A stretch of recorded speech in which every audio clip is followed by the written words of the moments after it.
Desruisseaux et Vermette. On leur fait donc confiance pour affronter le premier trio adverse. Bon match, mesdames, messieurs. C'est débuté ici à l'Arena Glencore. Longue passe là, de Usereau qui touche un patin. Ça va permettre à Carr de reprendre dans son territoire. Carr qui va d'une longue passe à Rousseau. Là c'est Boulans qui appuie l'attaque, qui évite la mise en échec de Lemire. Zenon va lui redonner la rondelle. Zenon passe vers Véro, 2 contre 2 avec Steiner. Véro à gauche. Véro essaie de déborder Massé. Véro contourne le filet. Et le but! Antonin Véro qui va pour le tourniquet autour du filet. Surprend le gardien de but Brochu. C'est 1-0 Rwanda. Et quel jeu d'Antonin Véro là-dessus. Jean-Marc est arrivé avec beaucoup de vitesse en entrée de territoire, a bien joué le 2 contre 2. Et lorsqu'il a vu qu'il avait battu de vitesse le défenseur, mais qu'il n'avait pas l'angle pour tirer, est allé du tourniquet et Brochu n'a jamais eu. Là, la rondelle est déviée. Ça va être repris par Zenon. Zenon au cercle gauche à Higgins. 13 secondes au double avantage numérique à Zenon. Zenon à Steiner. Steiner là, qui s'amène à la ligne bleue. Il va d'un tir. Ça a dévié le but! À nouveau, c'est Rémi Gélina qui dévie devant le filet. C'est 2-0 Rwanda. Oui.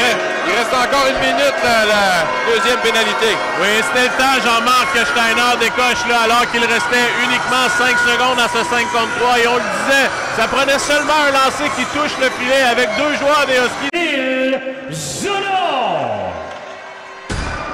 Alors que l'avantage numérique se poursuit là, chez les Huskies, ça revient à beau chemin vers l'enclave. Il reste 13 secondes. À Carr et à la ligne bleue, on est bien installé dans le territoire des Sags. Tir de Carr, les buts! Je pense que ça a dévié devant. 3-0 Rwanda qui en marque un autre en avantage numérique. Je pense que c'est Benjamin Brunel qui vient de marquer celui-là. Oui, c'est bel et bien le grand Ben Brunel qui est en feu dernièrement. Un 10e but cette saison pour lui. Et encore une fois, Jean-Marc, on se casse pas le coco. On prend un bon lancer de Carr et Brunel qui fait dévier devant le filet. Et les Huskies, là... Le compte essaie de remettre devant. Finalement, ça va derrière et c'est dévié par l'Anglois. Et la rondelle, finalement, revient à Lecomte, au cercle gauche. On est toujours dans le territoire des Huskies. Wang a Massé à droite. Massé va tirer. Oh, ça a frappé le poteau. Non, c'est le but! Maxime Massé qui a déjoué le gardien de but me loge d'un tir parfait. J'avais l'impression que c'était sur le poteau parce que ça a frappé le poteau du haut là, et ça s'est retrouvé dans le but. Quel tir de Massé! 31e but cette saison, Jean-Marc, pour Maxime Massé là-dessus qui était bien posté. C'est à le faire. Usereau remet dans l'enclave. Steiner va tirer, c'est bloqué par Boulans. Higgins va feinter le tir. Là. Tous les joueurs sont fatigués sur la patinoire. Là. Higgins à Steiner. Steiner, il va d'un tir et le but! Oh, un autre but, je pense, de Rémi Gélina qui a fait dévier le tir de Lars Steiner et c'est 4-1 pour les Huskies. Et c'est un copier-coller, Jean-Marc, du premier but qui a été marqué ce soir. Lars Steiner qui prend un bon lancer qui est dévié par Rémi Gélina. Il restait 1 seconde. À la mise en jeu, c'est gagné par Haynes. Tellement Higgins intercepte, ça dévie, bloqué par Brochu, retour et le but!